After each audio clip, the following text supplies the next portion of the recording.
Hello, friends. Welcome to the Logistics of Logistics podcast. My name is Joe Lynch. Thank you so much for joining us today. Today's topic is Warp is the LTL network of the future with my friend Daniel Sokolovsky. How's it going, Daniel? Hey, pretty good, Joe. Nice to see you again. Thanks for having me. It's easy for me to say. Your name is a tongue twister. So, Daniel, please introduce yourself and your company and where you're calling from today. Yeah, absolutely. Hi, everybody. My name is Daniel Sokolovsky. I'm the co-founder and CEO here at Warp. I'm calling in from Los Angeles, California. So what does Warp do and who do you serve? So Warp helps brands and retailers save money on their transportation. We tackle their inbound supply chain, outbound store delivery, as well as their returns network. And effectively, we've created a hub and spoke model that is very flexible and allows them to customize their needs while constantly looking for the lowest cost solution. Yeah.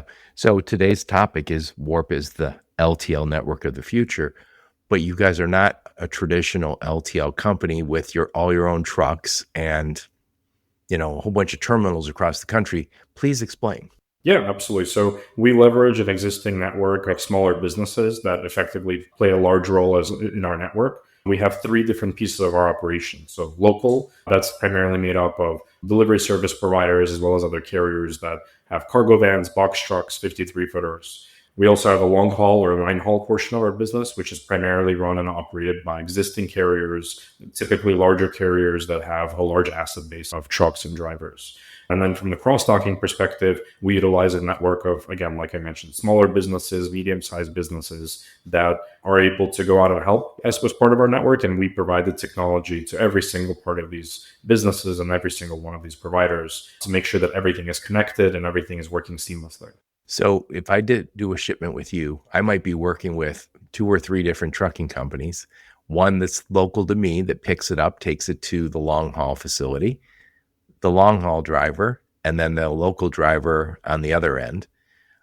But ultimately, Warp is the one who says we are fully responsible. It's our technology, and we're the ones who will make sure from beginning to end, you have the service you need. Yeah, and we're actively operating this network, right? So we're not just going out and saying, hey, here's our technology, you figure out how to work with it. We're going out and giving pricing per shipment, working with the providers in our network, working to make sure that everything is properly dialed in. So it's almost like we're running a network of trains. The assets may not belong to us, but we need to make sure the trains are running. Yeah. I don't think anyone cares who owns the assets as long as somebody's responsible and I can get it for a good price. And before we hit the record button, we were talking about the LTL world. I'm an advocate. I'm not against LTL, but it does lack sometimes the flexibility we all want and need. During COVID, we had problems. And again, these are very difficult businesses to create. I remember talking to a private equity guy, Ben Gordon, years ago. I hope I don't misquote Ben. Sorry, Ben, if I do. But I asked him, why don't we have more LTL companies? He said, it's a very difficult business. He says, because you have to have lots of density. So I have to have a lot of shipments that are going from Chicago to Detroit and Chicago to Grand Rapids. So you've got to get that density right. You got to buy all the trucks, all the terminals. And if it was really easy, we'd have a whole bunch more LTL carriers. So I think you guys have come at it, said, we're going to be really good at the technology. And correct me if I'm wrong, you couldn't have done this 10 years ago because the technology wasn't advanced enough for you guys to manage it. Yeah, absolutely. 10 years ago, the technology that was available, I think was good for figuring out how to do parcel in a better way. But I think parcel is a lot easier than LTL. And I think LTL is such a more complicated beast with so many more touch points, so many more things to do, so many more places that something can go wrong, that I think it's really the advent of AI and all of the new technologies that are available today that have helped us do this. But yeah, I think the technology for us is the backbone of our business. Yeah. And one thing I should also point out, I know somebody's saying, I'd rather work with an LTL company that owns all their own trucks. There's a very good chance that the LTL company you're working with is using other companies to move the line haul.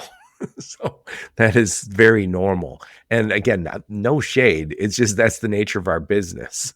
Yeah, no one's building a church for Easter Sunday. So I think that's what happened during COVID, but it's also what's happening now is LTL carriers, especially the national ones, are leveraging a very large network of agents that are either doing line hauls, some local pickup and delivery. Sometimes they're outsourcing their facilities and their terminals. So I think we're just not masking it. And again, I don't think that it used to matter a lot more if you were, say, a broker and you said, oh, I don't own trucks. And I joke about my podcast. I've made those phone calls where you say, hey, I'd like to help you with your freight. And they go, you own your own trucks? No. Click. But we don't see it that way anymore because we've recognized that whether you're a freight broker or 3PL, whatever you're saying, an operator in the middle, they add value and people recognize that. And by the way, when I used to be at a little 3PL, we did mostly LTL. And I remember shipments that would go to the middle of the country. I want to say like Wyoming or out kind of in the sticks.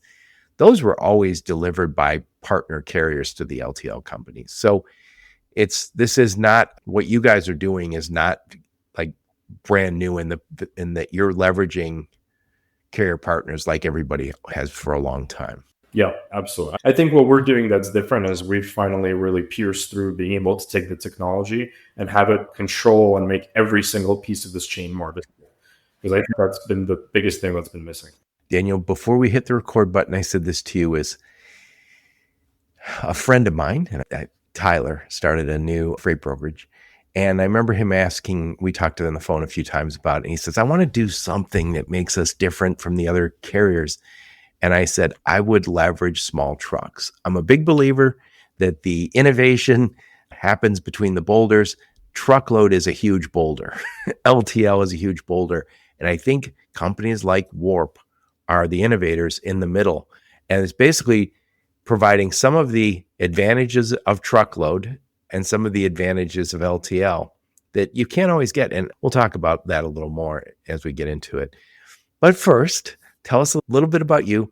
Where'd you grow up? Where'd you go to school? Some career highlights before you started Warp, and why did you start Warp? Yeah, absolutely. I've been on the podcast before, so I won't. Yep, it's been a while though.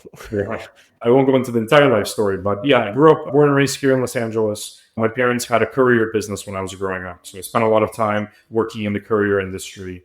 I ended up going to college at Berkeley to study math. While I was there, I ended up creating a small food delivery marketplace. After really getting my feet wet in hyper local, hyper fast delivery, I expanded out a little bit, slowed down to create Accessorial, which was a last mile regional delivery carrier. I remember that. And then in 2021, broke off to go out and co-found Warp. Now, Accessorial is still out there, right? Yeah, absolutely. It's been rebranded to Jitsu, so it operates under a new name. But wait, what's the new name? Jitsu. Jitsu. Okay, I didn't know that they rebranded. All right. I get it. So continue on. Why did you start Warp? What was with the hole in the market that you thought, oh, I can fill that up? I think really it was like a similar kind of methodology for the previous businesses too, right? I think when you think of Accessorial, what we were able to do there was we created a hub and spoke operating network specifically built for parcel delivery that leveraged third-party assets, right? We had a network of independent contractor drivers, delivery service providers. Actually, over there, we leased and operated the facilities, but in the world of LTL, I don't think you need to do that in the exact same way.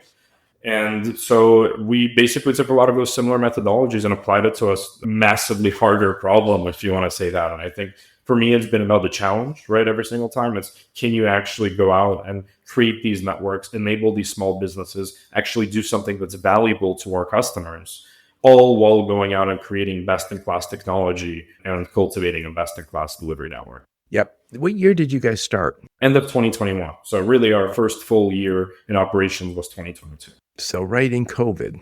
I mean, towards the tail end of COVID, I would say. After a year, we very quickly entered the freight recession, but we continued to be in. Yeah. So I know COVID lasted longer. At least the rules did out west. I live an hour outside of Detroit, and it just faded away here a little faster. But during COVID, people were on the podcast, and there was embargoes. The LTL companies would say, I know you've been shipping with us for the last 3 weeks, or last 3 years, but we're not accepting new business for 3 weeks because we got to catch up. They had such an overwhelming amount of business. And so there was all of a sudden a whole bunch of shippers, and you might be supporting a fulfillment warehouse or a factory, and now I'm shipping my LTL shipments. Maybe I'm combining some of them, putting them on trucks, and now I'm going to carry more inventory. People started using sprinters. They might have been using Econolines, straight trucks, box trucks. It was all hands on deck. So we saw that happening. Even this market reacted to what was basically LTL being overwhelmed.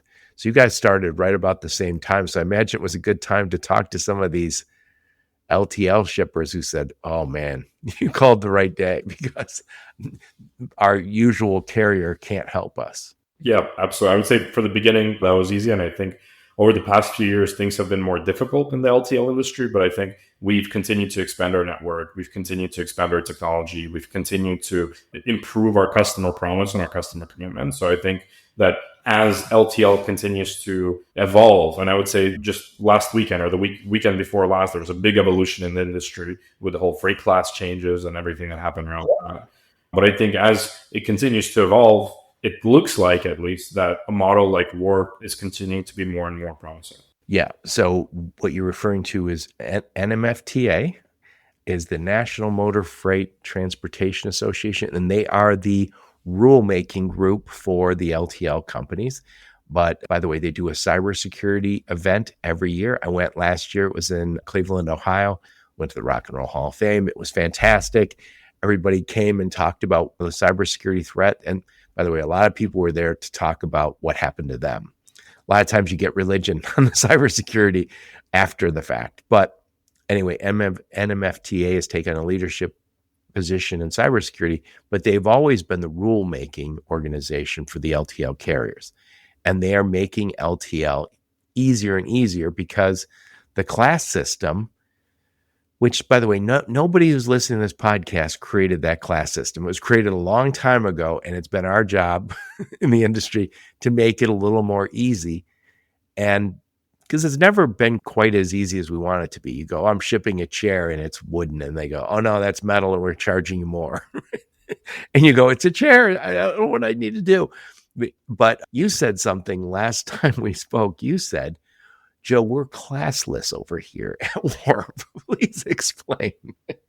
Yeah, we don't believe in having to classify shipments in the same exact structure. I think shippers, and I think everyone wants things to be a lot easier and a lot less complicated. And that's what we pride ourselves on. All of our pricing is dimensional based. So we actually charge a flat per pallet rate, depending on pallet size and speeds, different things like that. But we give a flat rate to the customer as long as there's no surprises. AKA, they give us something completely different than what they told us they're going to. They're billed exactly what we give them up front. And I think that creates a lot of relief for many businesses, because from what I hear from people on the street is that over 30% of LTL bills have some kind of accessorial, some kind of pricing change. Whereas for us, it's none. Yeah, and that's always been a challenge with LTL is that you say you get charged differently for different classes. So I say, oh, I think this is class 65. And then they go, oh, no, actually, that's a class 85. And you go, God almighty, I didn't know.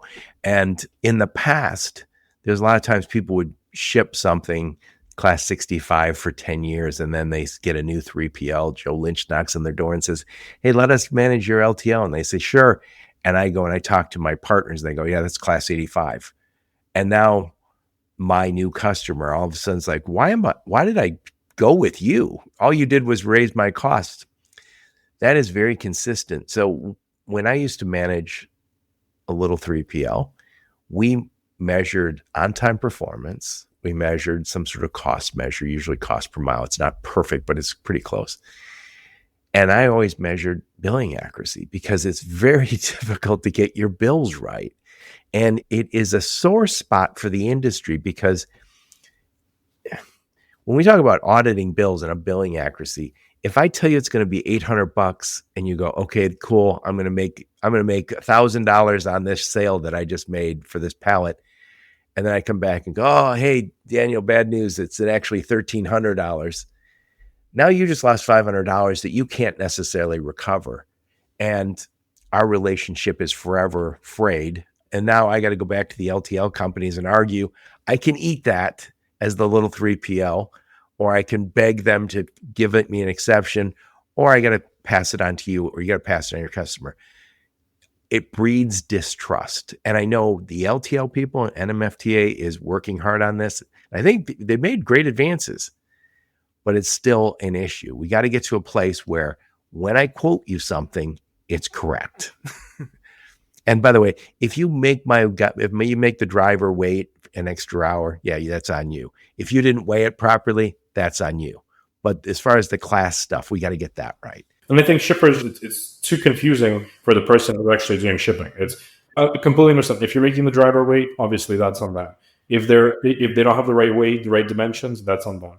But going out and figuring out essentially a law book of what these classes are and what they should be and trying to navigate through it, like, it's nearly impossible, right? And yeah, you can use AI, you can use ChatGPT, you can use all these different things. They have a pretty good sense of what the classes are, but even those systems are getting confused because there's redundancies in the writing as it is. And so it's funny, when you have a system in place, it's just not easy to pull. It's just, you look at our keyboards here. Our keyboards were designed so our typewriters wouldn't jam. It deliberately slows us down. But when we moved away from typewriters, we still use these old keyboards that are deliberately slowing us down. And I feel like that's what happens when you end up with a standard. It's really hard to pull it out. But yeah, there is another way. You can be classless like Daniel and the guys over at Warp. I'll throw in another issue that is consistent in LTL.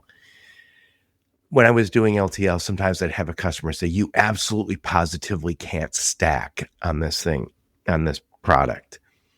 And we would say, oh, okay, we'd rather you package it in a way that it can be stacked on, because the LTL companies, their profit is based on, I got to fill this truck. I want full trucks. Everybody shipping wants full trucks. And to say, oh, I'm going to ship this cross country without it being stacked on, or I now have to put it at the top, it's a problem. And by the way, we all used to put those cardboard cones on top of our package to make sure no one stacks it.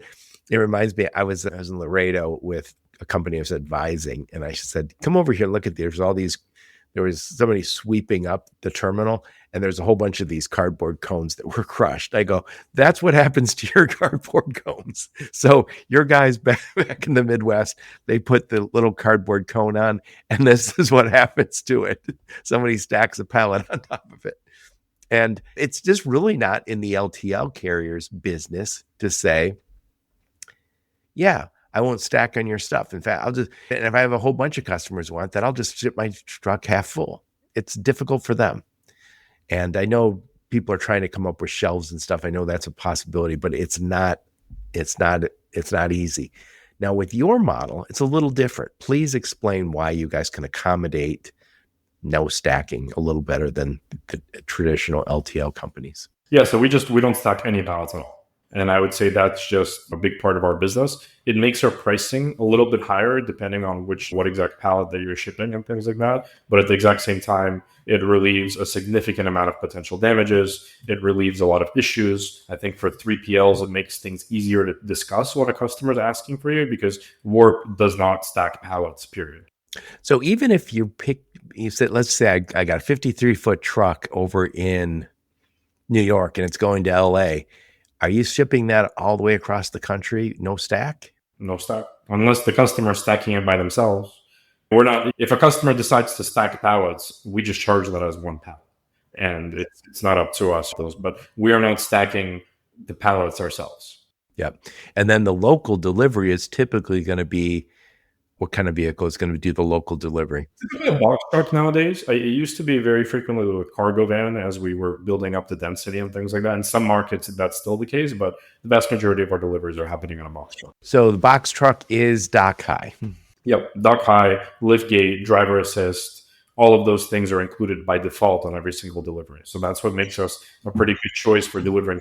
Lift gates on all of them? Lift gates on all of them, driver assist included on all. That's rare, because you have to ask for a lift gate and pay extra on every shipment on an LTL. That's nice. So I'm assuming you guys measure damage. I'm assuming there's less damage with this methodology. Significantly less. Yeah, I would say right now we are probably the best LTL network out there in terms of delivering things that have a higher likelihood of getting damaged or have a higher likelihood of having some kind of confusion at either the pickup site or the drop site, because we use a network of different types of equipment that we're able to customize based on those locations. And it allows us to be a lot smarter when we show up. Nice. Now, is there any kind of freight that you don't want to move? We're not the best at doing like rugs and carpets and things coming on rolls. Our network is really built for moving pallets. So I would say there are those types of things that are rolls, kayaks, canoes that we're probably not the best carrier to handle. We are primarily built for moving palletized freight. Interesting. And no cold chain, obviously. That's not the nature. LTL doesn't always do well with that either. So we are building something. There's something in the works that basically helps us to compete against FFE and some of these cold chain LTL carriers out there, but we're not ready to talk about it yet. No, when you are, come on back. We've talked about the shipper side. You guys don't stack at all. And so that's a plus. You are an alternative to the other LTL companies that I'm assuming LTL companies say they go everywhere, but they're using carrier partners. Are you guys better when it comes to the areas that might be less traveled? Yeah, we admit that we use carrier partners, first off, but I also think that our technology stays and the experience stays identical regardless of who we're using, right? So the same experience that you're getting in Los Angeles with us, which is the first market that we opened and our densest one, is the exact same experience that you're having in Wyoming or Idaho or wherever else. Right. So are you guys, you're nationwide, right? We're not fully nationwide. We have about 1,400 lanes that we service right now. Oh, I thought last time okay. So where are you not as solid as you'd like to be? We're expanding. So we're in every top metro area we already cover. We cover from a local pickup and delivery perspective, every single one of the top 50, top 75 cities across the US. What we're doing right now is actually expanding our connections. So right now we connect about 1,400 lanes, like I mentioned. We believe we need to get to about 2,400, 2,500 to really be able to cover the whole country. So it's interesting. There's places like I'm in Michigan, and I think Michigan's like the 10th largest state, something like that. It's small compared to California, but it's good size. And I think 80% of the population of Michigan is in southern Michigan. So as soon as you go, I'm guessing somewhere past Midland, there is not very many people, but they're up there. The Upper Peninsula is massive and it's growing. And it's because everyone's got cottages and houses up north. Used to be cottages. Somebody used to say, hey, come to my cottage out on Lake Michigan. Now, if they say cottage, they mean big house on the lake. But anyway, more and more people live up there. And I'm assuming, I know this, it's difficult for the LTL carriers to say, yes, I'm going to go from Detroit to Traverse City because it's not a major it is a major metropolitan area, but not as big as it should be to have the density that they want. Absolutely. And I think with us is we're continuing to refine our pricing. We're continuing to refine the locations that we service. We're 3.5 years in. At this point, we're still just getting started. So I think one of our big priorities has been expanding out our network. Right now, we measure what percentage of quotes that we return a rate for, meaning this is actually quotes that we can cover. And right now, the number is about 40%. And so our goal as quickly as possible is to get it to about 60%. And as we continue, we're also about to start dialing in our pricing and making that a better experience for our customers. Yep. Now let's switch gears for a second and talk about why this is a big advantage for the carriers, both the bigger trucks, the 53 foot or the 48, but also all the locals. Why do they want to work with you guys? I think for the locals, there's a source of consistent, steady work that is pretty straightforward, right? They're not going out and having to chase across all the different apps to go out and get a bunch of pickups and deliveries. Instead, they're getting routes for the day and they're able to go out and really plan out for a few hours or for a full day or for a few days of work. I think that's something that makes us really stand out from some of our competitors in that local pickup and delivery space. And I think for the long haul operators, they enjoy the consistency, right? Our network is relatively consistent and we're planning it, we're scheduling it in advance. It's not very last minute. And I think that makes things easier for fleets and fleet managers to really plan. That's a big plus. And I think if let's just say I started a business and I said, hey, I got a box truck and I'm keeping busy here and there, but I can work with you when it makes sense. So I can plug in some freight to keep me. Might have said, I'm going to go pursue all this work myself. But if you say, yeah, I can get you 20 shipments a week. Okay, now you let me start my business. Now maybe I'm just fortifying my business, getting a little supplemental income that I wouldn't have otherwise gotten. Yeah, so I'm a big believer in enabling somebody to do that. It's for us as I'm a very big believer in entrepreneurship and motivating entrepreneurs and fostering that. So from our perspective, yeah, we're a good spot to go out and get a truck, do a few routes, at least have us be some kind of subset of their business that allows them to jumpstart and get their own customer opportunities. I'm also a big believer in small businesses need to go out and get their own customers and not just rely on networks and businesses like brokers and work and things like that to be their primary source of business. But we are one of those sources right now. And I do think in some markets, there's enough to start a business around us. I have had a lot of carriers call me over time. And what the number one thing they say is, I just want good shipper freight, meaning I don't want to work through a broker. And I always say, well, hire a sales guy, right? That's the easy part. Get a website, get active on the social media. But another way to do it is find people who you want to work with, who you trust, who you feel like you can make some money with. Now, I'm not here to shade any brokers, but sometimes you hear names where they go, I can't make any money. I own my own trucks, but I don't make any money from working with them. I'm staying the same. Then move on. There's great brokers out there. There's great companies to work with. And to your point, it doesn't hurt to go out and get your own customers so you get a sense for what that costs you too, because it's not free. Absolutely. And I think when you start getting your own customers, they can also see the challenges that a broker has, because I think a lot of carriers, there's a lot of chatter about being anti-broker, but I think at the exact same time, the broker has a hard job to do as well. So I think it's the more awareness, the more visibility that we have across all of these different parties, the better. And that's why we try to be as transparent as possible. Yeah. Speaking of which, we were talking about the Broker Carrier Summit, which is coming up in Orlando. I plan to be there. You should be there too, Daniel. We were talking about what conferences you should go to, but that one's coming up. That's a good one because it is all about improving the broker-carrier relationship. So getting back to it, if I'm a local driver, the advantage is I can supplement whatever business I have working with you guys, and it's steady because you got some business going on. Now, what about these long haul drivers? Are you their only customer for this load, or are they able to? Maybe I got 16 pallets and I can fit 8 more on. Is that a use case? No, we're not working with partial carriers. The work that full shock is basically work, and they're not able to go out and partial it out, and that's not something that we work with right now. Did you ever try that and you didn't like it? It's something that is being done left and right, I think, and there's a lot of underground, if you want to call it, double broker. Oh yeah.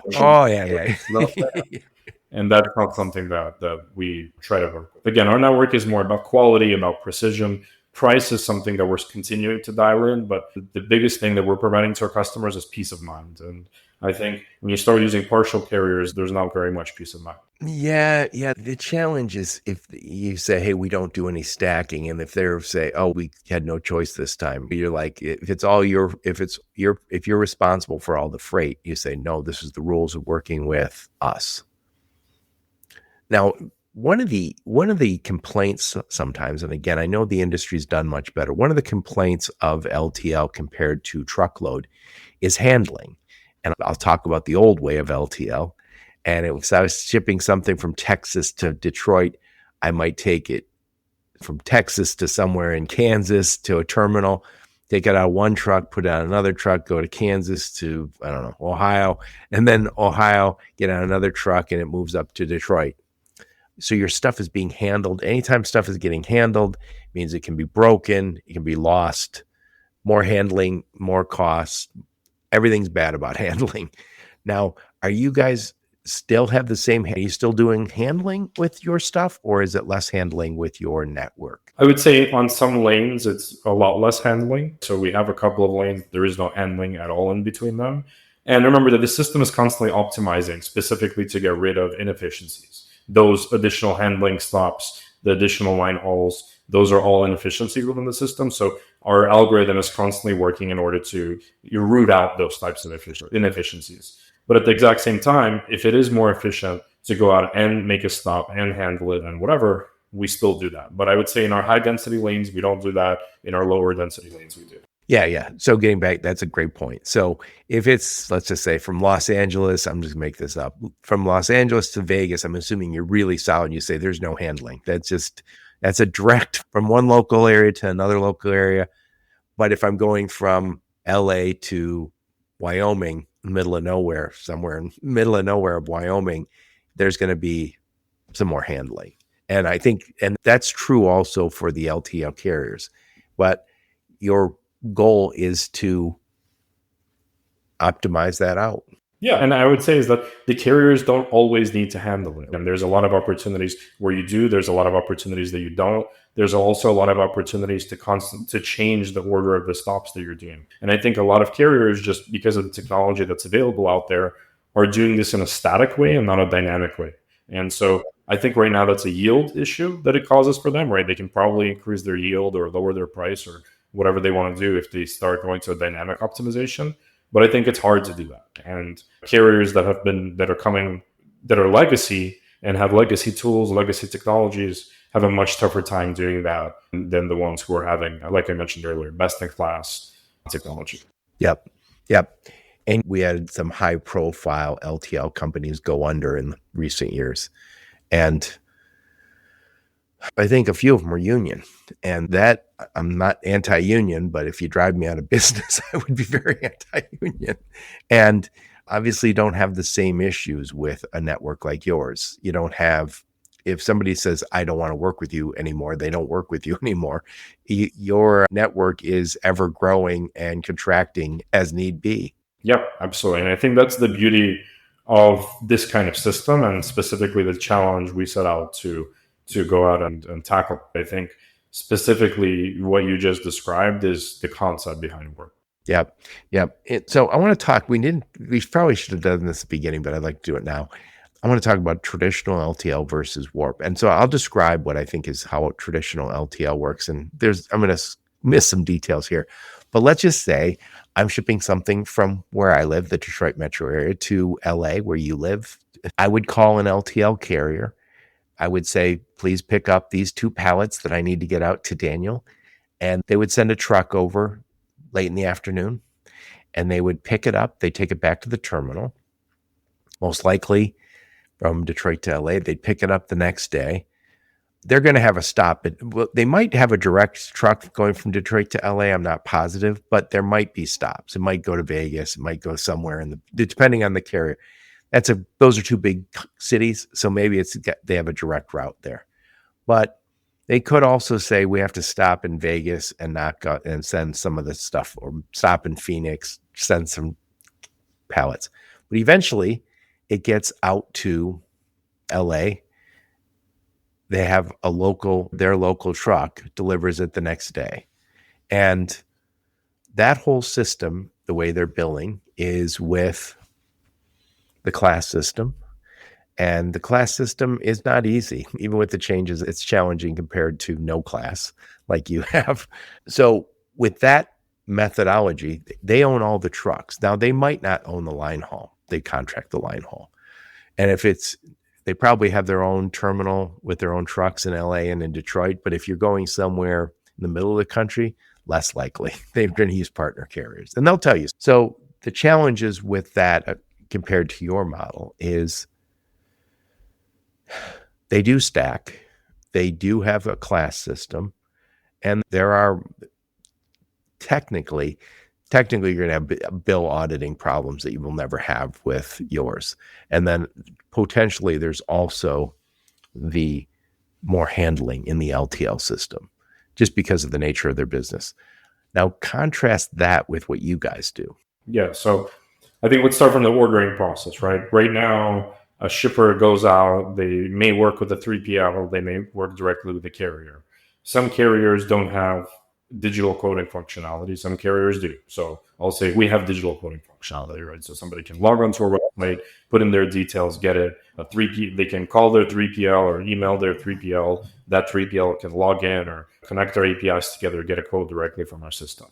They can also send us an email, right? Get whatever kind of format that they want from a quoting perspective.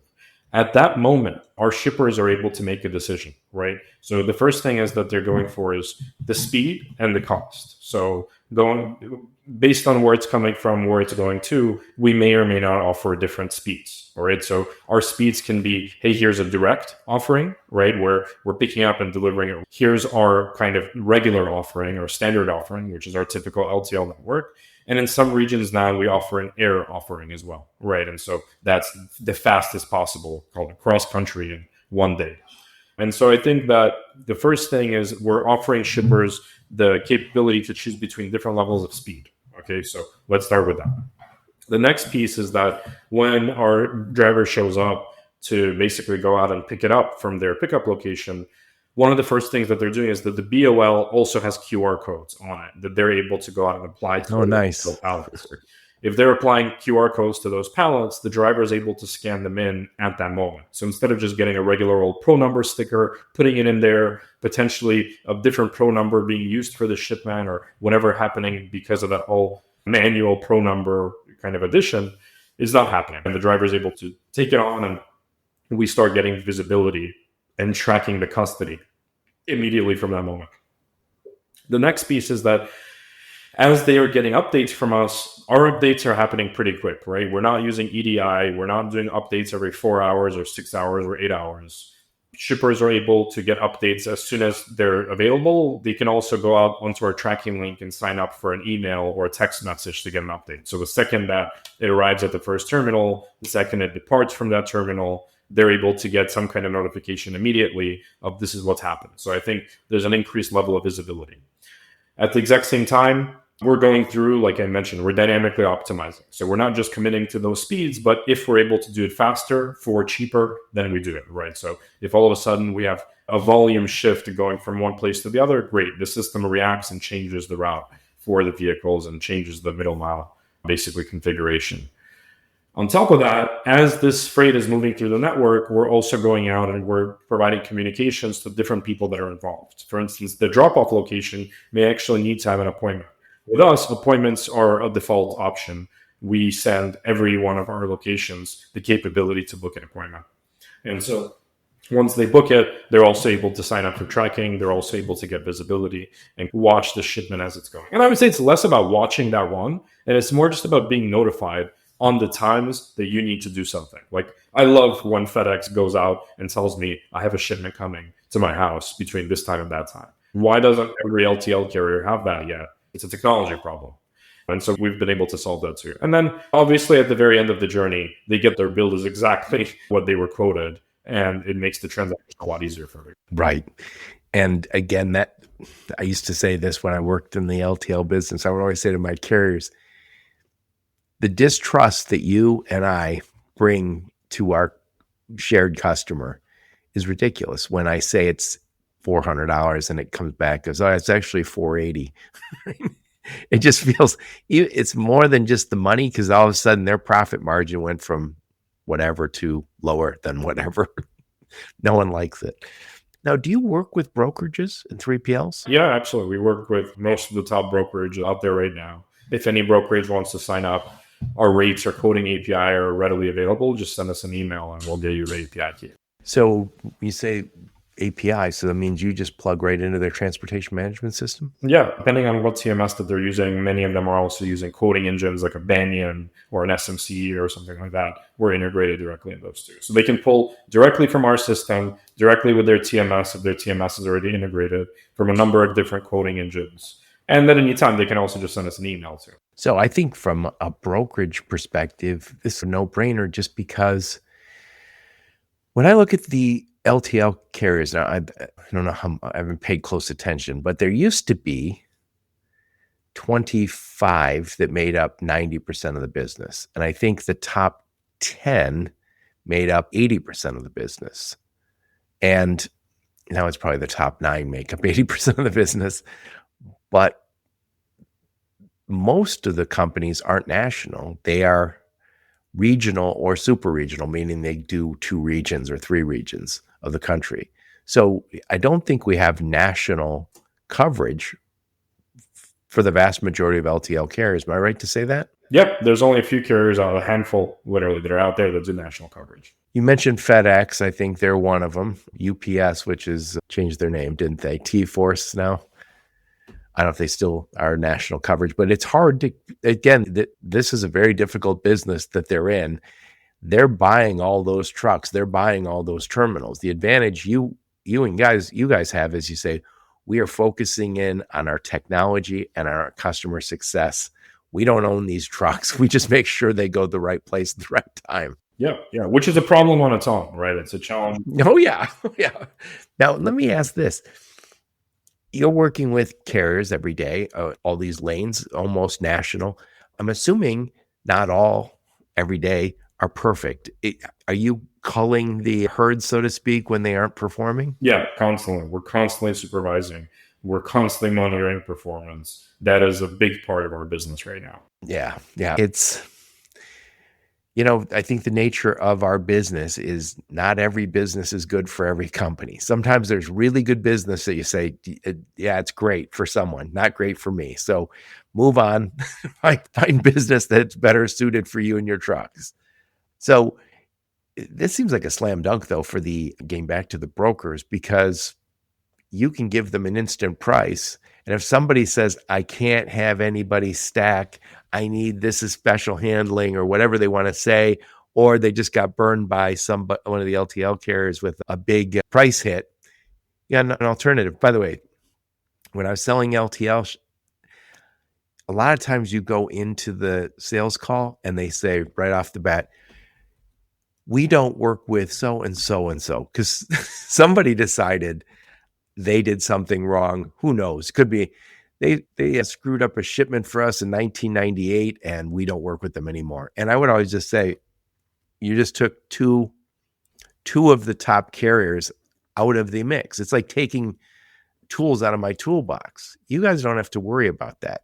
Yeah, from our perspective, we still have a reputation. We still need to make sure that we're performing at quality. So I think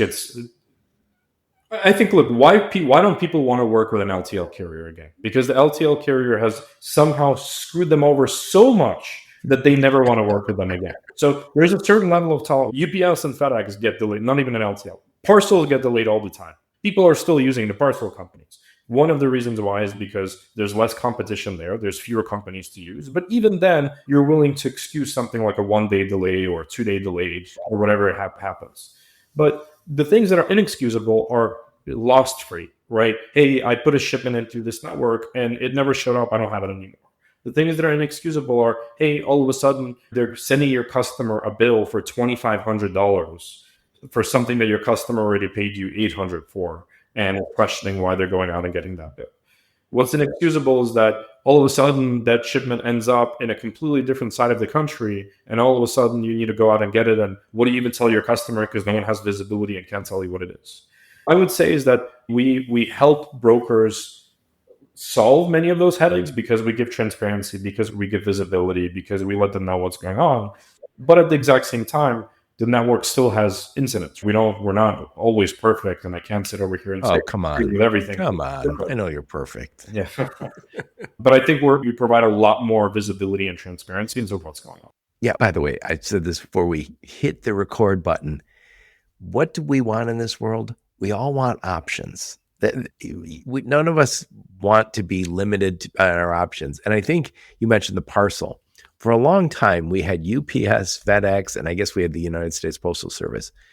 Now you look and go, there's dozens and dozens of companies. Some are regional, some are super regional. Amazon, there's the couriers. There's just your old company. I don't think they're a parcel company, but they're a delivery company. There's overlap. The world's changed. We all want more options, and this is a great option. And again, I think it's overnight, 3 years or so, you guys have basically built a national coverage, and it's working. And I know you guys are growing like a weed, so congratulations. Yeah, thank you.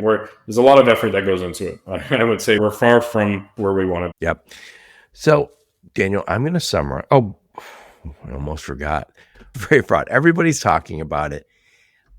How does that impact you guys, and what are you guys doing to prevent freight fraud from entering into your biz? Yeah, so at this point, we've put in a significant amount of layers of security and protection in the system. And not only security on how a carrier gets in, but also how they continue to be in our system. There's a lot of the whole concept of buying MC numbers, buying existing MC numbers, existing emails, and things like that. So at this point, we have a layer upon layer of protection that we basically put into place to make sure that this is not happening. And at the end of the day, I would say is that we're working less and less and less frequently with new carriers. I think a lot of it is that as we were growing, as our footprint grew, as we grew in that regard, yes, there was a lot of new carriers entering our network, and we had to figure out ways to identify bad actors and who are medium bad actors and things like that. But nowadays, we're continuing to use our existing carrier base as much as possible. I love it. I love it. And again, there's so many people are concerned with freight fraud. Don't say it, and I don't say it every podcast, but I say it quite a bit. I am concerned that we are headed for a digital 9/11, a cyber 9/11, where somebody hacks into our systems and shuts down half of our business world, half of our lives that are all online. It's happening right now, actually. It's the whole, all of these different hacks that have been happening. Saya got hacked last year. That's what's happening, by the way. It's just people aren't talking about it, but it is exactly happening. And I also argue that existing LTL carriers and people in the logistics industry are in no way prepared. Yeah. We had 2 large LTL, top 25 LTL companies, maybe 3 last year, get hacked. It just, and by the way, there's no shame into this. We had a few years ago, the CrowdStrike. It wasn't a hack, but it was a vulnerability that hit Microsoft and also hit the airlines. And again, it wasn't a hack. It was just they had some vulnerable code somewhere. It was CrowdStrike. But we also saw AT&T. These are technology companies. If those kind of companies can get hacked, we're at risk. And when I went to the cybersecurity conference last year, somebody from the White House said, we've never seen as much activity from China, Russia, North Korea, Iran, trying to hack into our systems. And it used to be just businesses. And they says now it's especially logistics companies. And the reason it is because they saw what happened during COVID. We did pretty well. We're pretty resilient, but there was some areas of brittleness. So you can always get better, and that we should get better after incidences like that. Anyway, I'm going to summarize what we talked about, Daniel. Then I want your final thoughts. So I'm talking to my friend Daniel Sokolovsky, and I'm talking about Warp is the LTL network of the future. And LTL, it has its place. It's been there for a long time, but it has some issues. It has a class system, and it's not always easy, although we've made some improvements recently. Billing accuracy can be a problem. And sometimes you have to do an audit on all those bills, and you thought you're paying $800 for that shipment, and now it turns out it's going to be $1,500. It's bad. No one likes it. Secondly, we have stacking problems. Some number of LTL shippers, I know this because I lived it, say, don't stack on our pallets, don't stack on our stuff. And that doesn't really work for the LTL carriers because they're trying to fill that truck. Full trucks are better from a cost perspective, and they're trying to beat a price. Sometimes you're also paying extra for a lift gate, and for the most part, I don't even know if you can get driver assist where the driver gets out and helps. Is that normal in the LTL business? If you pay for it. Yeah, okay. So there's challenges. Traditionally, people have talked about too much handling. If they have to stop multiple places, they have an estimated time. So they say, estimate that's going to get there on Thursday morning, but there's no guarantee. So if it's a day late, that's so be it. All I gave you is an estimate. It's better than having to get a full truck, but we never truly had a lot of alternatives. It was either you went with a full truck and tremendously overpaid to move your 2 pallets, or went LTL. And by the way, there's not a ton of options. Most of the LTL companies are not national. And the ones that are national, you are paying for that privilege to work with them. And by the way, the LTL carriers don't necessarily want to work with every broker. I can tell you, I won't mention the names. Some of the very top LTL companies won't work with companies that specialize in LTL. And if they do, they give you big fat pricing that doesn't let you win any business. Now, I understand if I owned tens of thousands of trucks, I might not want any broker in the middle either.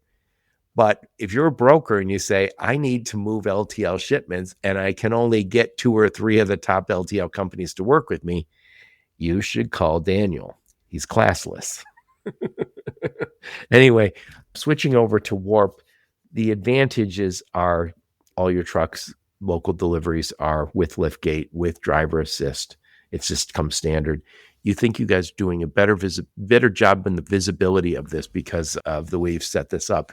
You guys don't own your own trucks, which means you focus in on developing a really great carrier network. And also, since you don't own terminals, you say we can deliver anywhere. And again, everybody's going to struggle with the middle of nowhere in northern Michigan, but you're set up for that.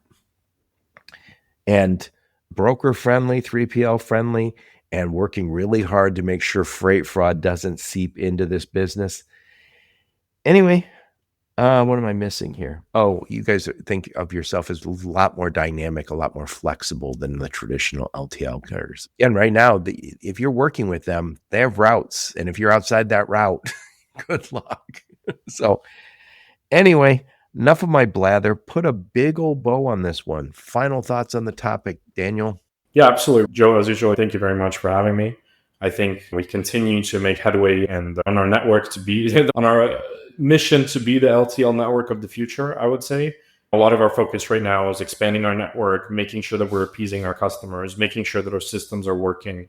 And we are looking for people to go out and try us out and test out the work concept and test out the work model and let us prove that this kind of thing works. And thank you very much for having me here. It's always a pleasure to be on the show.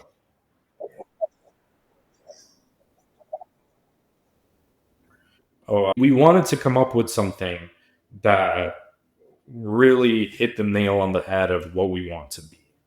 And as we were going through different names and we went through and talked to a branding agency about all these different names, but Warp was the one that really stuck out. That's what we're trying to do. Make it so easy that it just warps. Yep. And by the way, the website I like is wearewarp.com. An interesting new change to the website. I would recommend you guys all go to it.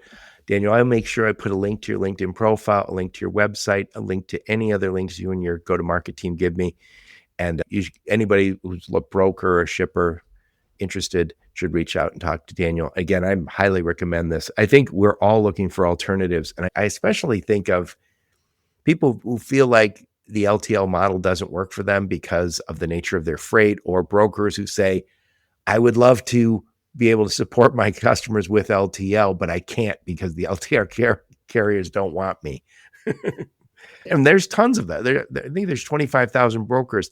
I guarantee there's quite a number of them who say, I called all the LTL companies, but we're too small, or some other reason they don't want to work with you. Anyway, Daniel, I was talking to you about conferences before we hit the record button. So I'm going to the IANA conference. That's the Intermodal Association of North America, and it is in Long Beach, LA. I think I'll see you there, right? Yeah, absolutely. I will be there. And that what is that, an hour from your house? Yeah, it should be less than an hour from my house. No matter what, when you say LA, you should just go. It could be 3 blocks away. What's that, an hour from your house? They'll always say yes. Everything is 15 minutes when there's no traffic. Yeah, but when is there no traffic? Exactly. And then there's the Broker Carrier Summit coming up in October in Orlando. I hope to see you there. The CSCMP conference is also in October. That's in Maryland. That's an excellent conference. And then last but not least, there's the Trimble conference. That's all the tech stack for the trucking companies. That's an excellent conference. I went last year. I'm going this year. That's in New Orleans this year in November. Anyway, I know I'll see you at the IANA one, and I hope to see you at some of the other ones. Yep, absolutely. See you there. Daniel, thank you so much. I know we've been trying to get this on the calendar for the last couple months. Thank you so much for finally taking the time. Yep, absolutely, Joe. Thank you for having me. Always a pleasure to be here. Yep. And thank all of you for listening to my podcast. Your support's very much appreciated. Until next time, onward and upward. You have been listening to the Logistics of Logistics podcast, where we engage with leaders in the logistics and supply chain community. If you like what you hear, please subscribe, hit the like button, and leave us a nice review on Apple or Spotify or wherever else you listen. Also, please check out our videos on YouTube and connect with us on LinkedIn. We're very big on LinkedIn. And you can also reach us on the logisticsoflogistics.com, our website.